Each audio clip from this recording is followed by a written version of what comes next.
السلام عليكم. ازيكم يا جماعة؟ هنعمل النهاردة بسكوت النشادر، بسكوت العيد.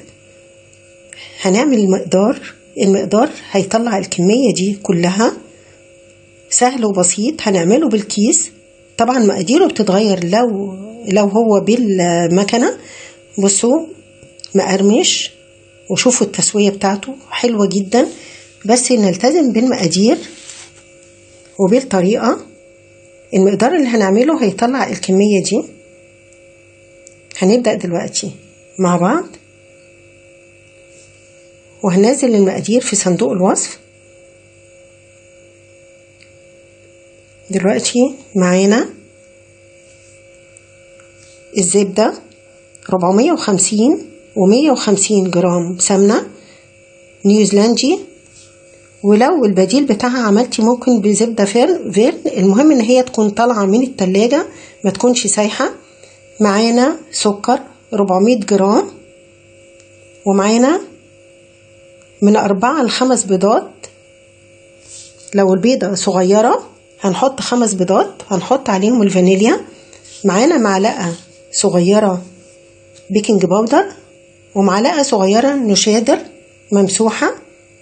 هنبدأ دلوقتي نضرب الزبدة الأول كويس قوي بالمضرب لغاية لما تبقى كريمية كده واللون بتاعها يفتح. هنحط عليها السكر. يفضل ان السكر ما يكونش مطحون في البيت، لان بيفرق جدا يا جماعة نوع السكر، او السكر لو هو جاهز.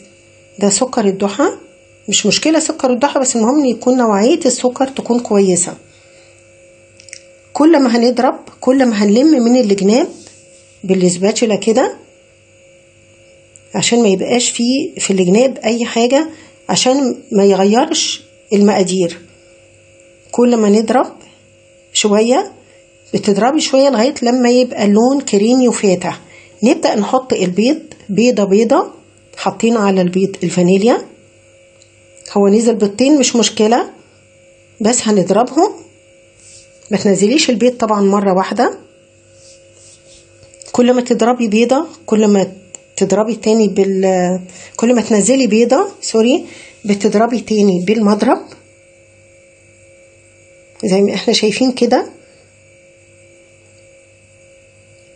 بيفرق جدا الضرب والخدمة بتاعت الحاجة. حطينا كده معلقة البيكنج باودر على كيلو الدقيق بعد نحله، وبعدين نبدأ نحط الدقيق على الخليط اللي احنا الزبدة والسكر والبيض. هنحط الكمية شوية شوية، ونبدأ نقلبها كده بالسباتولا. وبعدين هعملها بقى بإيديا عشان نقدر ان احنا نلم العجينة. بصي العجينة هتلاقيها هشة كده، وهتبقى حلوة كده في ايديكي. هحط بقية مقدار الدقيق. معانا ربع كوباية لبن بدرجة حرارة المطبخ، وهنحط عليها معلقة صغيرة نشادر، ونحط الخليط كله على بعضه ونلم العجينة. معانا ده القمع اللي هو هيتحط في الكيس، اللي هو المشرشر، اللي هو اسمه المشط. هنحطه في الكيس الحلواني زي ما احنا شايفين كده. على فكرة مش فاكرة انا قلت ان المقادير بالمكنة بتتغير على فكرة،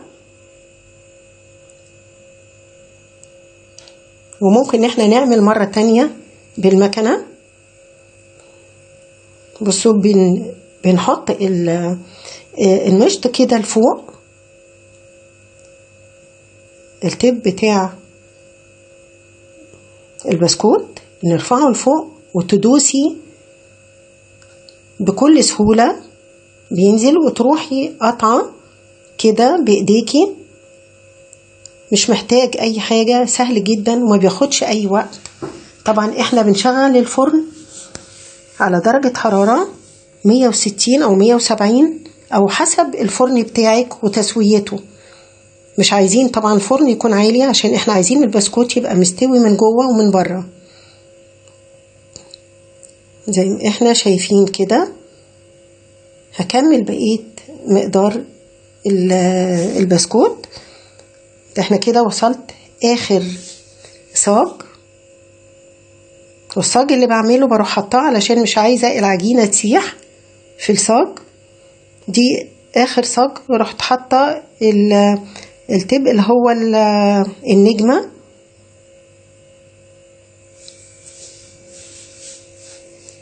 بالشكل ده زي ما احنا شايفين.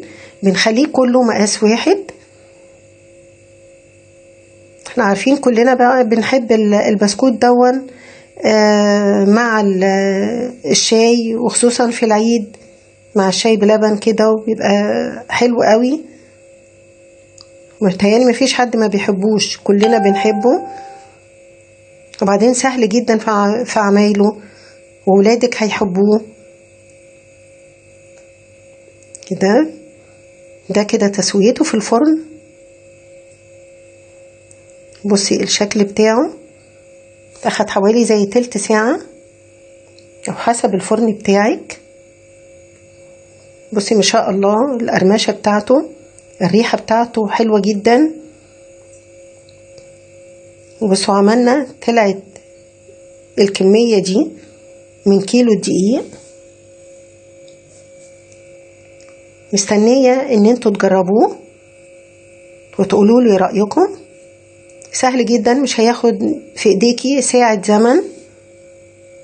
بصوا القرمشة بتاعته، الصوت بتاعه حلو جدا. ومستنية رأيكم، وإلى اللقاء في فيديو جديد. هنكمل إن شاء الله حاجة العيد.